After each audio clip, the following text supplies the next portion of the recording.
بینەرانی عەزیزی تەلەڤیزیۆنی کۆمەڵە سڵاوتان لێبێت. با بەرنامەیەکی تر لە دیدار و ڕاوەوە هاتووینەتەوە خزمەتتان. زۆربەی بینەرانی خۆشەویستمان ئاگادارن کە شەعر و پەخشان وا هۆنراوە و تەنانەت تێکستی زۆر ئاسایش کاتێک تەکەڵاو بە تۆن و مێلودی و لەلایەن کەسانێکی شارەزا لەو بوارەدا دەکلەمە دەکرێت یان دەخوێندرێتەوە.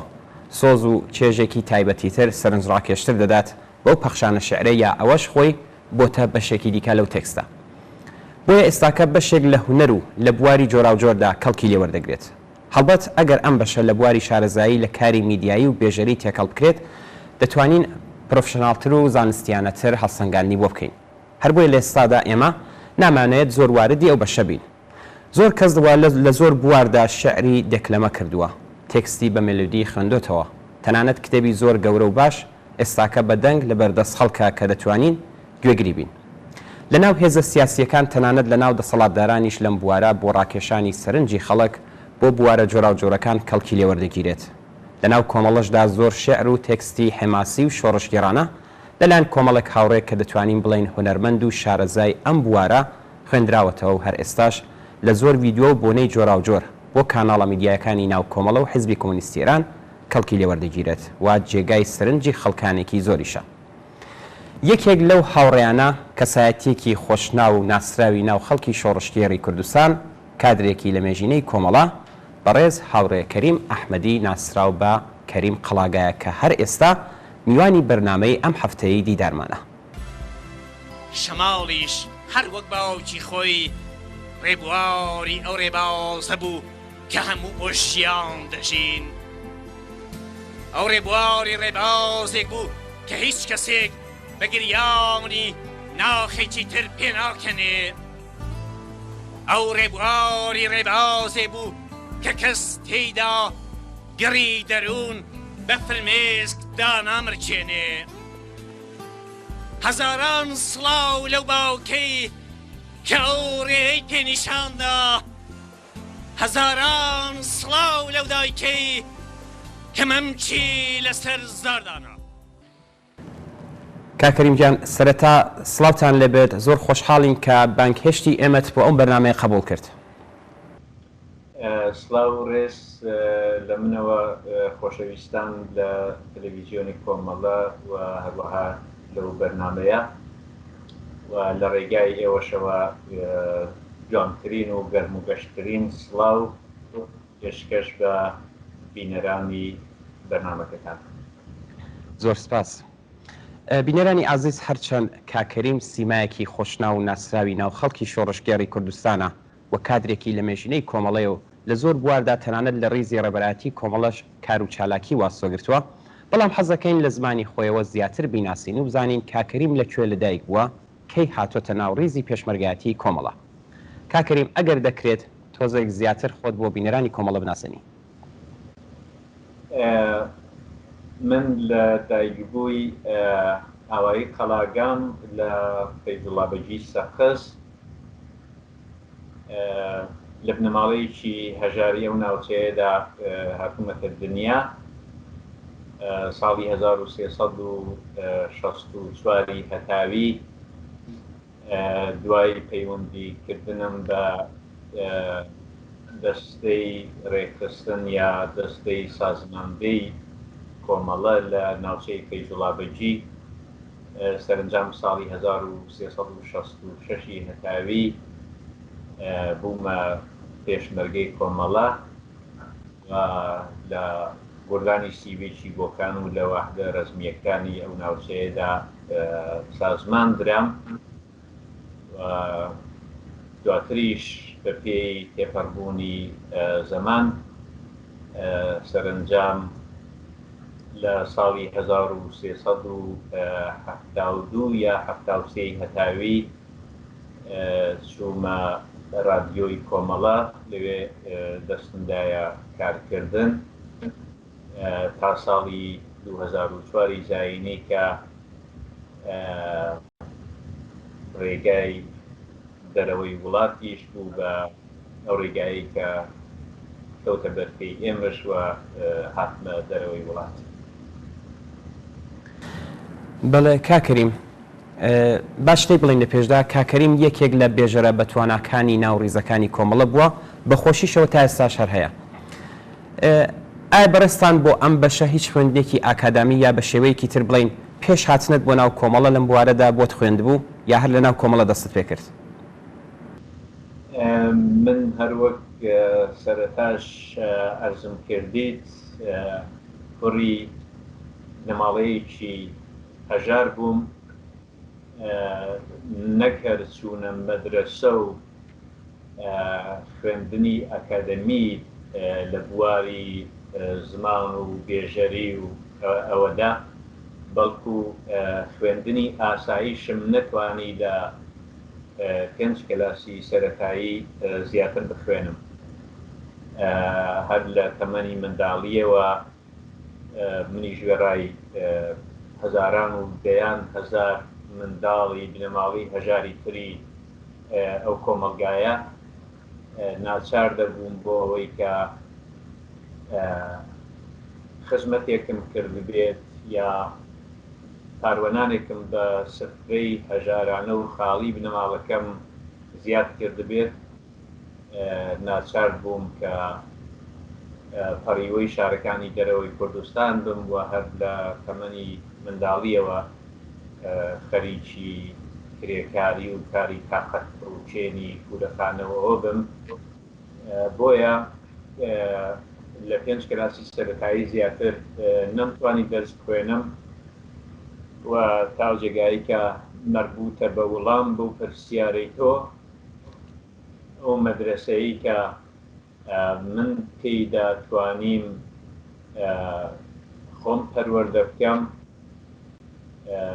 لەو حەدەدا کە هیوادارم مناسب بوو بێت و وەڵام دەرەوە بوو بێت، ئەوە ئەو کتابخانە بە ئەرزشە بوو و ئەو مەکانە زۆر سالمە بوو کە لە چوارچێوەی کۆمەڵەدا من و خەڵکانی پێش من و خەڵکانی دوای منیش تێیدا پەروەردە بوون و دۆزیانەوە.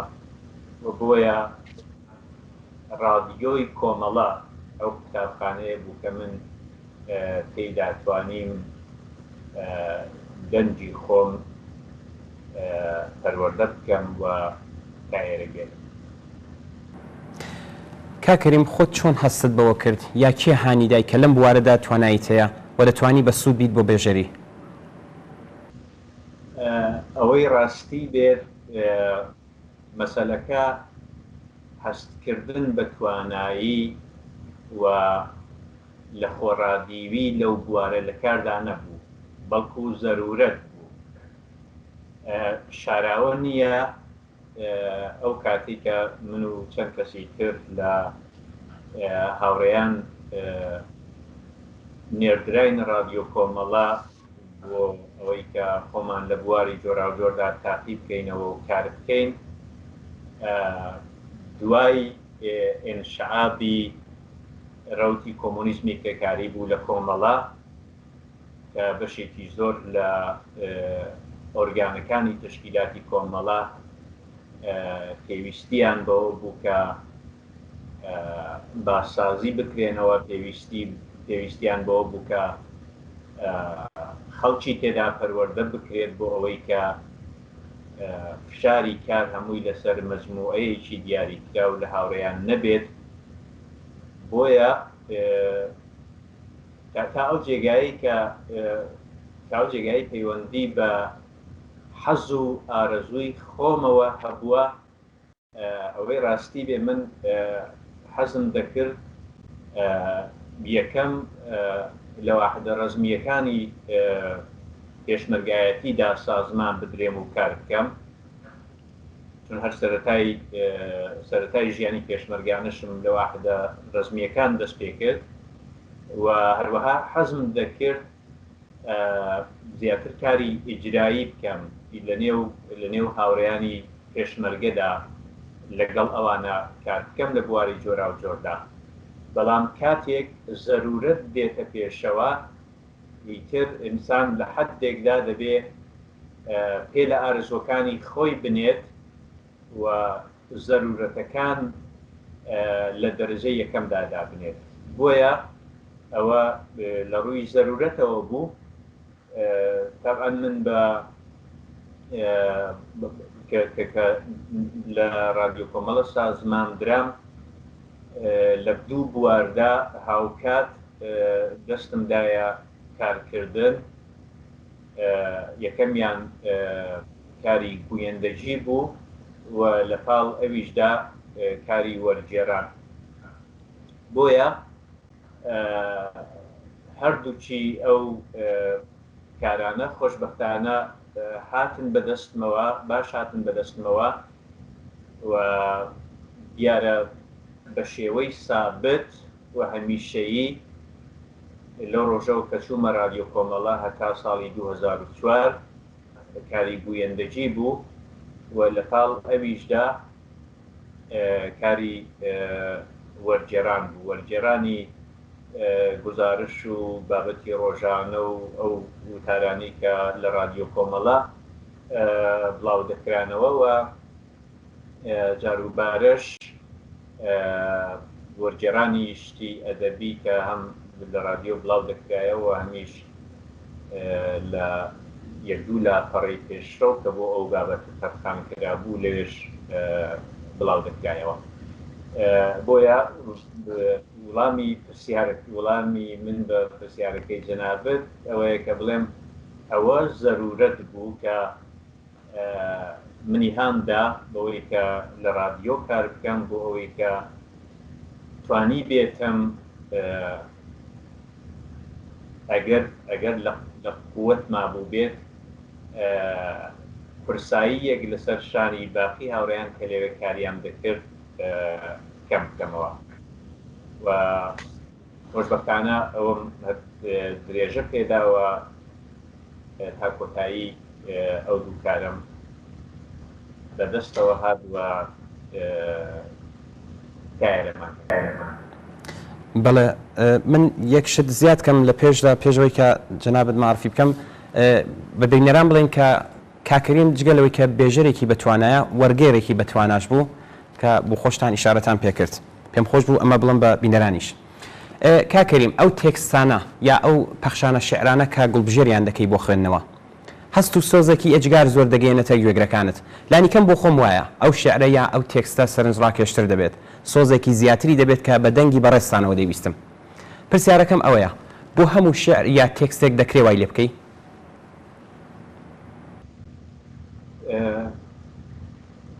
ڕەنگە وەڵامدانەوە بەو پرسیارە ئینسان بتوانێت لە لایەنی جۆرا و جۆرەوە هەڵسەنگاندنی بۆ بکات و بەڵێ و نەخێرەکەی بڵێت. تا ئەو جێگایی کە پەیوەندی بە منەوە هەیە ئەو تێکستانە ئەو شێعرانەی کە من هەڵیان دەبژێرم بۆ خوێندنەوە شێعری شاعران پێش هەموو شتێک دەبێت لەگەڵ ناخی من هەمخانی هەبێت بخوێنێتەوە. معمولاً ئێمەی کە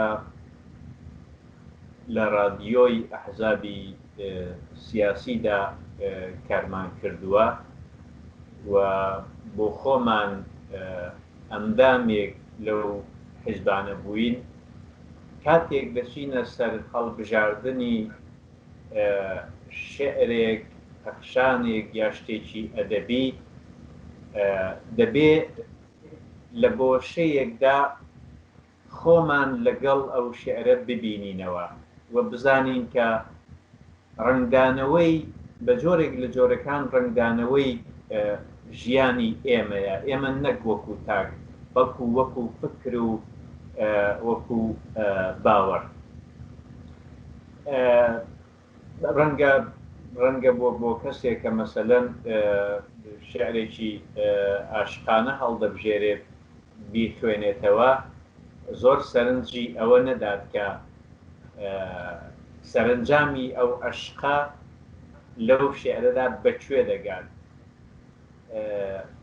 لەیلە و مەجنون ئاسایی لێکدا دەبڕێن یا بەیەک دەگەن. بەڵام لە هەڵبژاردننی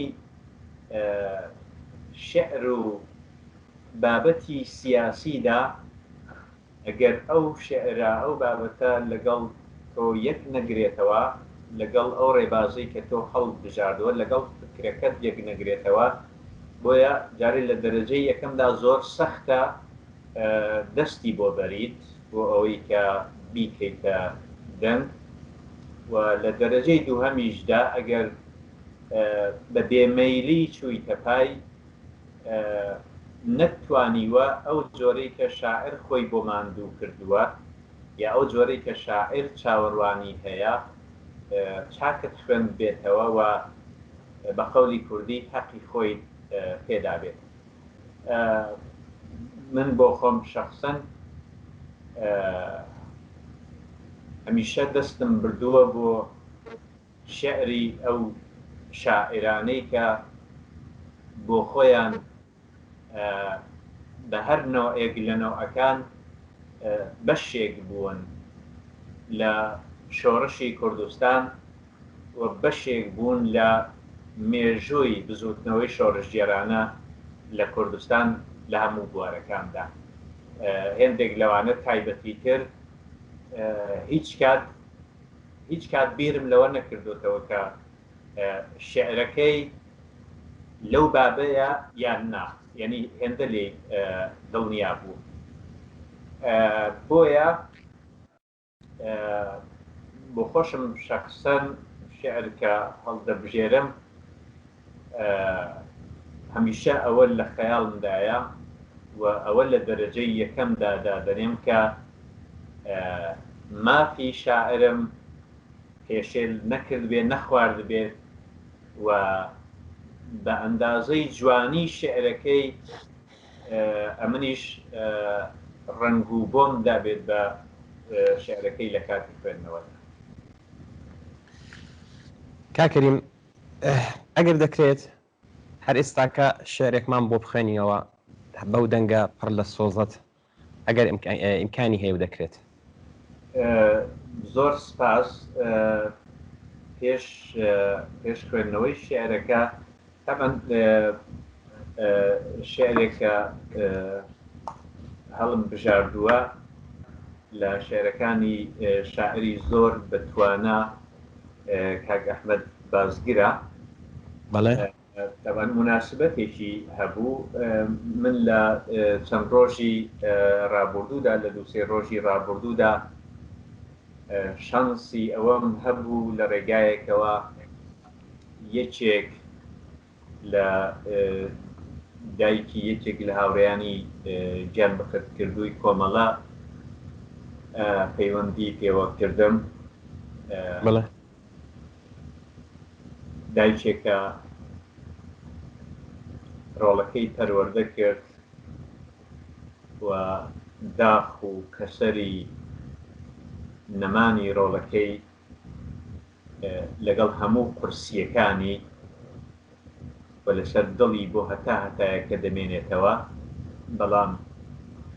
بەڵام بەو حاڵش لە قسەکردنماندا پێکەوە ئەو دڵنەوایی منی دەدایەوە، ئەو ڕۆحیەی بە من دەدا، ئەو قووەتی قەلبی بە من دەدا. قسەکانی ئەو دایکە زۆر تەئسیری کردە من، بۆیە کە دەشمزانی ئەو بەرنامەیەمان هەیە بیرم کردەوە لە نێو ئەم کتێبە جوانەی کاک ئەحمەد بازگردا بە ناوی چۆن بۆت بدوێم ئەو شێعرە هەڵبژێرم. زۆر باش. بیکەمە دیاریەکی چکۆڵە بۆ هەموو ئەو دایکانەی کە ڕۆڵەکانیان لە باوەشی گەرمی خۆیاندا پەروەردە کرد و لە ڕێبازێکی گەلێک بەرزدا گیانیان بەخت کرد. ئێستش بەو هیوایە دەژین کە سەمەرەی خوێن و سەمەرەی لە دەستدانی ڕۆڵەکانیان لە ڕزگاری یەکجاریدا ببیننەوە. ئەم شێعرە پێشکەش بەو دایکە ئازیزانە. شێعرەکە بە ناوی لە بەردەم ئەڵبۆمی شەهیدانە ئەگەرچی ساڵانێکە وشەی شەهید لە ئەدەبیاتی سیاسی رادیۆ کۆمەڵەدا یا کۆمەڵەدا نەماوە و زیاتر وشەی جام بخت کردو بەکاردەبین بەڵام وەک ئەمانەتداریەک بۆ شاعری خۆشەویست و شعرەکەی کاک ئەحمەد بازگر هەر ئەو جۆرەی کە ئەو نێوی لێناوە پێخوێنەوە لە بەردەم ئەڵبۆمی شەهیدانە پەلە مەکە لە هەڵدانەوەی پەڕەکانی ئەو ئەڵبۆمە پڕبەرگەدا پەلە مەکە لە هەڵدانەوەی پەڕەکانی ئەو ئەڵبۆمە پڕبەرگەدا کە وێنەکانی نێودی توێی تەنیا عەکسی چەند هەزار شەهید نین لە بەردەم هەر وێنەیەکیە وچانێکی درێژ هەڵوێستانێکت پێویستە لێم مەپرسە ئەو ئەڵبۆمە من بەچی بچوێنم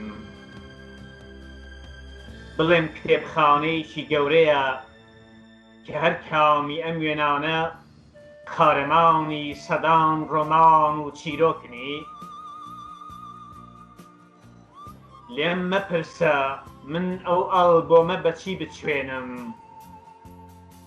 بڵێم ئاسمانێکی پەرستێرەی سەر شاخ و شاری کوردستانە کە گشت جیهان لێوەی دیارە یان لە گشت جیهانەوە دیارە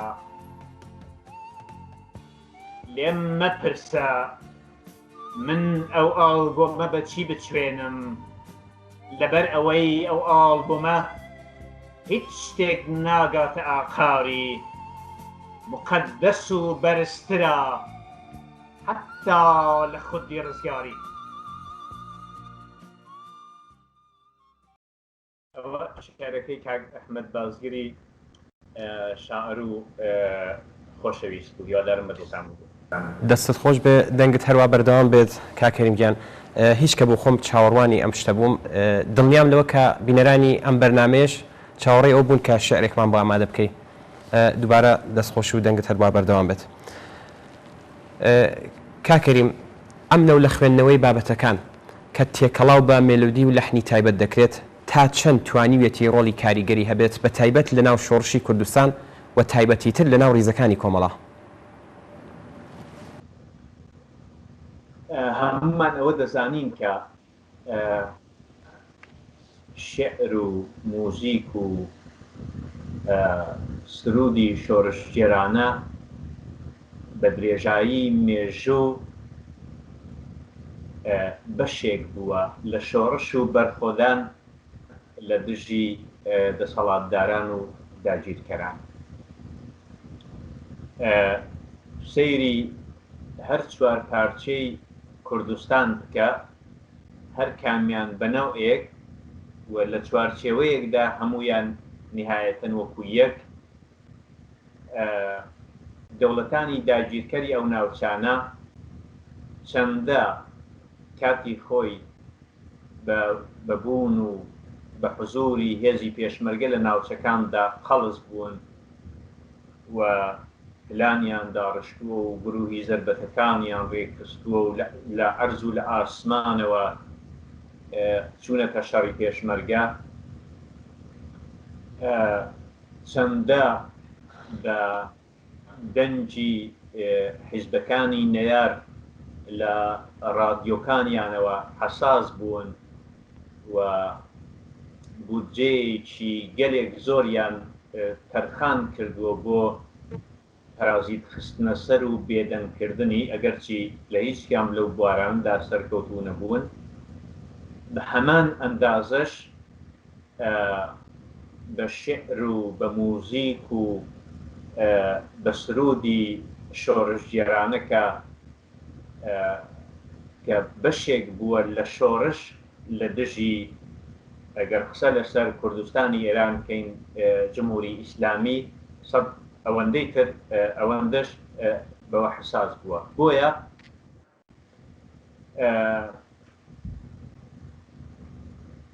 بۆیە هەمیشە جمهوری ئیسلامی هەوڵی داوەکە فەزایەک بخۆڵقێنێت کە بە جەوێکی پۆلیسی و جاسووسی کەرێن و قوژبنی ماڵان و نەوارفرۆشیەکان و هەموو ئەوانە بگەڕێن کە ئەم نەوعە لە سرود و لە شعر و لە موزیک کە دەتوانن ورە و وزە بدەن بە خەڵک کۆب کاتەوە و نەهێڵێت بکەونە بەرگوێ. بۆیە لەپاڵ هەموو شێوەکانی تری خەباتدا شعر و سرودی شۆڕژگێرانە دەور و نەقشێکی گەلێک بەرچاوی گێراوە لە شۆڕشی کوردستاندا. ئێوە حتمما لە بێتانەوە بزانم ئەگەر هەڵە نەبم ساڵی ڕابردوو بوو لە یەکێک لە شارەکانی کوردستانی تورکیە سرودێک خرایە سەر بڵینگۆی مزگەوتەکان و لە کاتێکدا کە دەبوو مەسەلەن بانگ بدرێت دروست لەو کاتەدا ئەو سرودە بڵاو کرایەوە، سرودی بێلاچاو بەڵێ لە بڵینگۆی بەشی هەرە زۆری مزگەوتەکانی ئەو شارەوە بڵاو کرایەوە. چ جۆش و خۆشێکی خستە ناو خەڵکەوە، چۆن هێزەکانی حکوومەتی وادار کرد بەوەی کە ئەنەهوو پڕ ئەو شارە بۆ لە هێزی چەکداری دژی دەوڵەتی خستەگەر بۆ ئەوەی کە ئەوانە کۆبکەنەوە. لە کوردستانی ئێرانیش لە سەردەمی خۆیدا شتی لەو چەشنە هەڕووی داوە. بۆیە بێگومان ئەوە زۆر تەأسیری هەبووە و ئێستاش ئەو تەأسیرە هەر لەسەر جێگای خۆیەتی. جێی خۆشیەتی و زۆریش باتەوەجبەوەی کە ئێستا تۆڕەکانی کۆمەڵایەتی لە چەشن و لە نەوعی جۆرا و جۆردا هەن کارێک بکرێ بۆەوەی کە ئەم شعرە شۆڕژگێرانانە تەنیا لەسەر کاغەز و وەکو نووسرا و نەمێننەوە و بخرێنە بەرگوێ و خەڵکانێکی کە لە بواری دەنگدا لە خۆیان ڕادەبینن و تواناییان هەیە ئەم شێرانە بکەنە دەنگ و بڵاوی بکەنەوە. بۆیە بێگومان ئەوە هەروەک عەرزم کردی ئەوەش بەشێک بووە لە شۆڕشێکە بە درێژایی مێژوو و بە تایبەت لە کوردستانەکانی کە چەند حکوومەتی سەرڕۆ و داگیر کرد بە هێزی نظامی و بە زەبری چەک دەستیان بەسەرداگرتووە دەتوانێت بەشێک بێت لەو شۆڕشەکان بەری. کاکەریم لە ساڵەکانی 2000 زاینی ئێوە دوو هەڵقە سیدی کە پێک هاتبوون لە مەجموعەیەک شعر ڕوو بە ناوخۆی کوردستان بڵاو دەکەنەوە کە زۆر زووش دەنگدانەوە پەیدا دەکات و دەستاودەستیش لە ناو خەڵکدا دەگەڕێت. پێمان بڵێ مەبەست لەو کارە چی بوو و زەرورەتەکەی لە چیەوە بوو؟ دەزانین کە ئارشیوی کۆمەڵە یا مشخصتر بڵێم ئارشیوی رادیۆی کۆمەڵە پڕ بوو لە شعری شۆڕژگێرانە کە ساڵانێکی زۆر بوو تەنیا لە دووتوێی کتێبەکان دامابوونەوە. ئەو شعرانە حەق بوو بخرێنە بەرگوێی بینەر و تەنیا لەسەر کاغەز نەمێننەوە. ئێمە دەزانین کە تەنیا رادیۆی کۆمەڵەمان هەبوو و هەم توانایی ئەوەی نەبوو کە لە بەرنامەکانیدا ئەم شعرانە مرەکەب بڵاو بکاتەوە بۆ ئەوەی کە بکەونە بەرگوێ و هەمیش دەزانین کە بەهۆی پارازیت هێندێ جار رادیۆ کەمتر قابلی ئیستفادە بوو. بۆیە ئێمە فێرەکانی رادیۆ کۆمەڵە بەو نەتیجەیە گەیشتین فکرمان لەوە کردەوە کە ئەم شێعرانە بکەینە سێدێ و ڕوو بەناو کۆبڵاوی بکەینەوە ئەوەش بڵێم کە ئەو کاتە هیچ کام لەم ئیمکاناتی کە ئێستا هەیە تۆڕەکانی کۆمەڵایەتی لەنەوەی فەیسبوک و ئینستاگرام و یوتیوب و هیچ کام لەوانە وجودی نەبوو بۆیە تەنیا ڕێگای پەیوەندی ئێمە لەگەڵ ناوخۆ بریتی بوو لە رادیۆ کۆمەڵە و لە سنوورەکان بۆیە هاتین مەجموعەیەک لە شێعرەکانی نێو ئارشیوی کۆمەڵە کە هەموویان شاعرانی زۆر خۆشنێ و شاعرانی شۆڕژگێر بوون کە بەشێک لەو شاعرانش بەشێکی زۆر لە تەمەنیان لە ڕیزەکانی کۆمەڵەدا بوون ئەو شاعرانەمان هەڵبژارد وەکو تاقیکردنەوەیەک لە سێدەیەکدا بە ناوی چریکەی ئازادی کۆمەڵە ژمارە 1 بڵاومان کردەوە تا بزانین وڵام دەداتەوە یان نا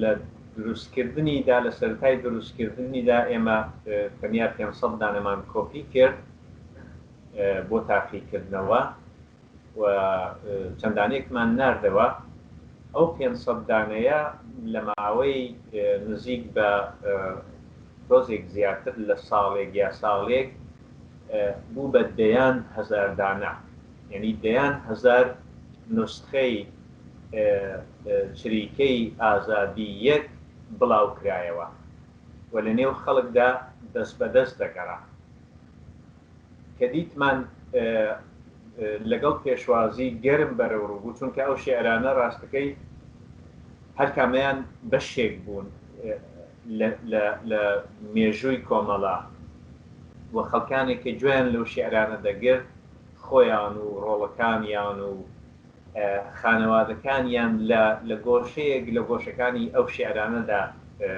دەدیتەوە بۆیە کە سێدەی یەکەم زۆر چاک وڵامی وەرگرتەوە ئەو جار دوا بەدوای ئەوە سێدەی ژمارە 2شماندا دەرەوە چریکەی ئازادی ژمارە 2 ئەویش بە هەمان شێوە توانی ڕنگدانەوەیەکی گەلێک زۆر پەیدا بکات و لە نێو خەڵکدا پێشوازی لێکرا خۆشبەختانە ئەو دووکارەمان کە دەستدایە زۆر چاک هات بەدەستەوە و زەرورەتەکەشی ئەرزم کردی یەکەم بۆ ئەوەی کە ئەو شێعرانە تەنیا لە نێو لاپەڕەکانی کتێبدا نەمێننەوە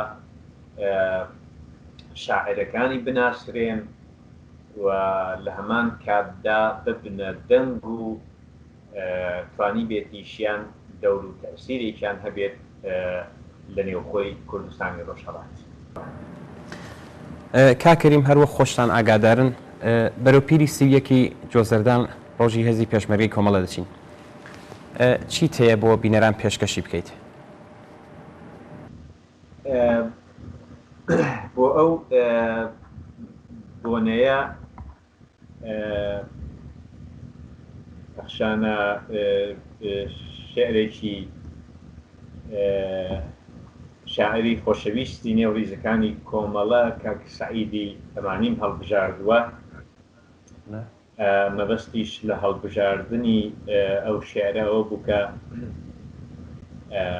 منیش هەروەکو شاعر بە دروست وتوێتی منیش خۆم لە بەشێک یا دەتوانم خۆم بڵێم لە کولی ئەو شێعرەدا دەبینمەوە وەک کەسێکە تازە ڕێگای پەیوەستبوون بە ڕیزی پێشمەرگەی کۆمەڵەم گرتو بۆ باش ئەو پەخشانە شارەی کاک سەعیدتان پێشکەش دەکەم. پەخشانە پێویستە بڵێم کە بە شێوەی کلیپیش من خوێندبوومەتەوە و بڵاو کراوەتەوە بەڵام جێخۆیەتی لێرە پێشکەشتانی کە فەرموو. پەخشانەکە لە ژێر ناوی بەرەو هەرێمی تێکۆشان. شاعر دەڵێت پەخشانە شێعرێک پێشکەشە بەگشت ئەو کچ و کوڕانەی لە دەورە جیاوازەکاندا بۆ یەکەم جارە بەریزی پڕ لە شانازی هێزی پێشمەرگەی کۆمەڵە پەیوەستە بن. من خۆم دەگەرمەوە ساڵی 1366 کە تازە پەیوەست دەبم بە ڕیزەکانی کۆمەڵەوە و دەرگاکانی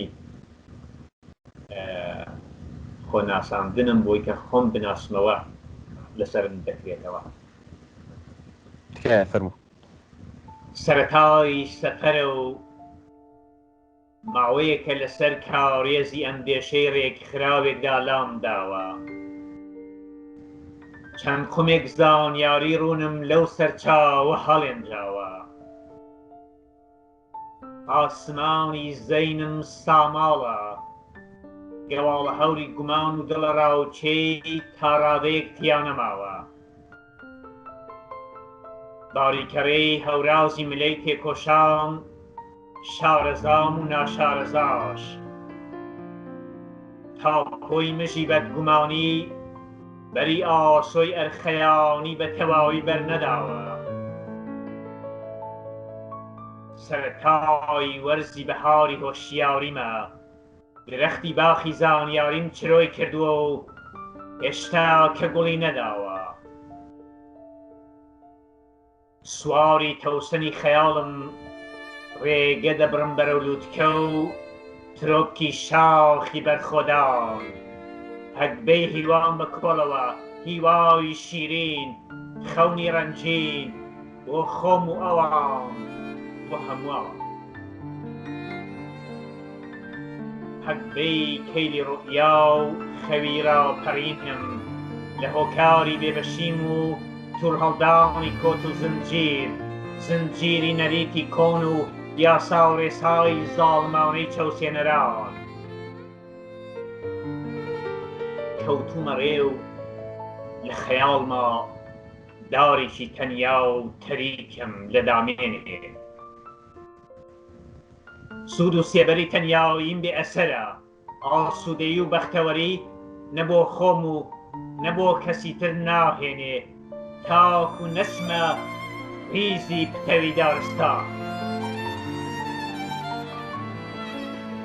کەوتومە ڕێو لە زەینمدا کامیابێکی قەتیسماوم لە بناوێ. چی دەکۆشم قەوزە و گژ و جیا ناهێڵێ، تینوێتی کەسێک بشکێنم. هاتووم تێکەڵ بەڕووبار بم، بە پەیوەستبوونم بە دەریا ببمە وزە، وزە بۆ ناخی هەڵچووی شەپۆلاوە. من ئێستاکە خۆری بیرم، هەوری گومانی لادا و گەش و ڕوون ئەدرەوشێتەوە. دارە خەوانی هۆشیاریم گوڵی داوە و شنەی شەماڵی بەهاری دڵنیایی ڕادەژێت و دەشنێتەوە. هەورازەکان نەوی بوون و لووتکە لە ئامێزی گرتوون، بە سینەمدا هەڵواسراوە. میداڵی پڕ لە شانازی و سەرفەرازی بوون بە پێشمەرگەی هەژاران، ئاستی بەهێزی چەکداری چەوساوان و کرێکاران. ئێستا پێشمەرگەی کۆمەڵەم، ئەو هێزەی وا بووەتە ئاسۆگەی هیوا و سەرچاوەی تین و توانایی بۆ ئینسانە بێهێزەکان و پەنا و بڕواهێنان بۆ هێزی خۆ، بۆ ژێردەستان ڕێبەر و ڕێنیشان دەری خەباتی شۆرش جێراونە لە ئێران و لە کوردستان. بوومە پێشمەرگەی ڕێبازێک یەکسانی خوا و شاهیدی تێکۆشانی لێبراوانەی هەزاران ئەستێرەی گەشی لە ئاسمانی تاریکە شەوی ژیانی بێبەشاندا داگیرساوە. قافڵەی شەهیدەکانی کۆلێک خەباتکاری مەزن ڕێبەرانی خۆشەویست و دووتکەی متمانەی هەژاران هاوڕێیان خاونەی معینی کاک حەمەحوسێنی کەریمی دکتۆر جەعفەری شەفیعی کاک سدیقی کەمانگەر و فعادی مستەفا سوڵتانی. ئێستا کە من پێشمەرگەم و وا هەست دەکەم شەپۆلی قین و تووڕەیی دەریاوی هەڵچووی جەماوەری بەشمەینەتم ڕای دەماڵم هەرچی زوڵم و زۆرداریە بە بەستێنی ژیانەوە باسکی هەڵبڕاوی دارستانم دەنەخشێنم خۆری ئازادی و یەکسانی بە ئاسمانی ژیان. سپاس کاکەریم گیان بژی و دەنگت هەروە بەردەوام بێت. کاکەریم وەکو پرسیاری ئاخر ڕادیۆ کۆمەڵە پردی نێوان ئێوە و خەڵک بوو چی تەیە بۆی؟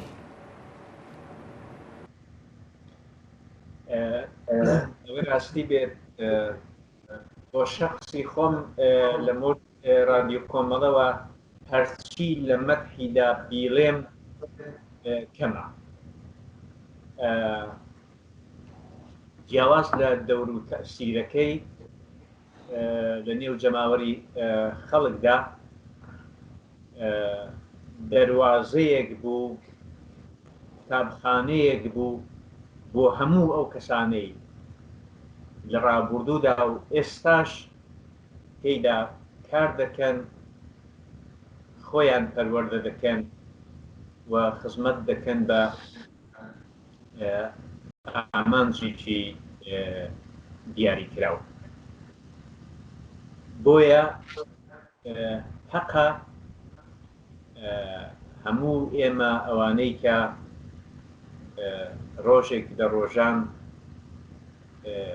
لە ڕادیۆ کۆمەڵەدا کارمان کردووە قەدری ئەو ڕۆژانە بزانین بە هەموو لایەنەکانیەوە.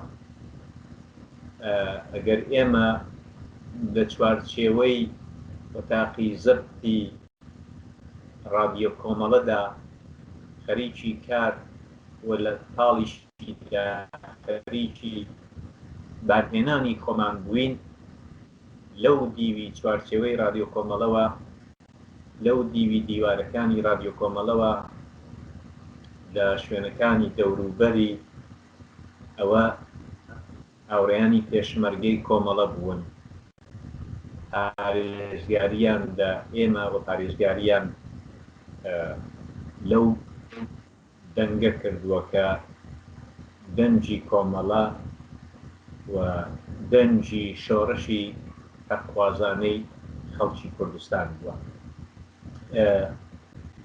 دیارە قسەکردن لەسەر دەور و نەقشی ڕادیۆ کۆمەڵە ڕەنگە لەم بەرنامەیەدا زۆر گونجاو نەبێ و هێواش هێواش سەرمانجێکی کە نزیکی دەمینەوە لە ساڵڕۆژی دامەزراندنی ڕادیۆ کۆمەڵە و هەقێنچان قسەی زیاتر هەڵبگرێت بۆ ئەو کاتانە.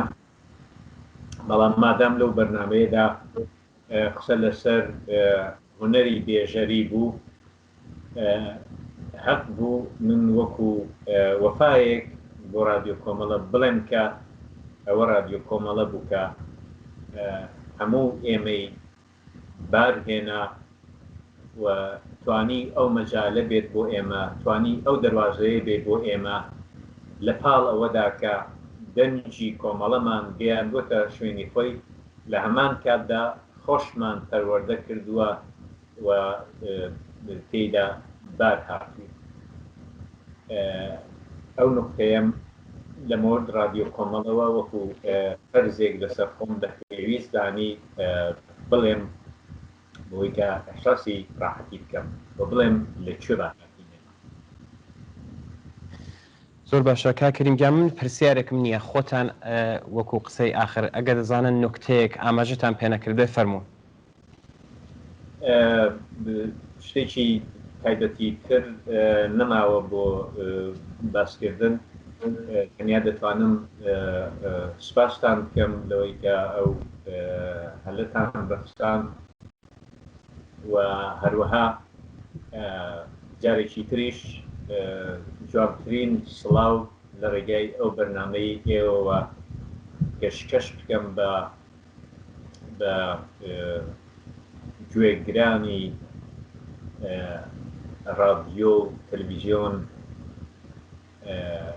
و سەری ڕێز و نەوازش نەوی بکەم لە بەرابەر هەموو ئەو کەساندا کە ئێستاشی لەگەڵ بێت لە نێوخۆی وڵاتەوە هاندەری ئێمە قووەتی قەلبن بۆ ئێمە بۆ ئەوەی کە بتوانین خزمەتی زیاتر بکەین بە ئامانج و بە ڕێبازێکی پیرۆز کە ئەوان سەرمەشقین و ئێمەش درێژەدەری ڕێگای ئەوە.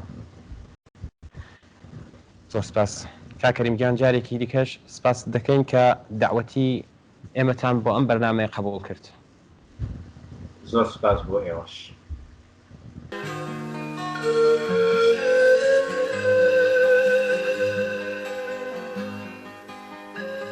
ئەم هەواڵەت ئەس بە شێرە ژاونی سم کۆڵان دەکا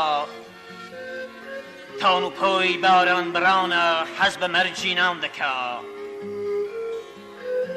مەرگە پاییزەی گەڵایەوە بە توێی زریانەوە زەر دەبێت دەڕژێتە سارای دۆزەخی گریانەوە تۆ لەکوێ بوویت ئەم هەوارە ڕەنجی کۆستی گرتووە کوێ دەچیت کلتێ و چی کۆچت چاوی خۆری ڕشتووە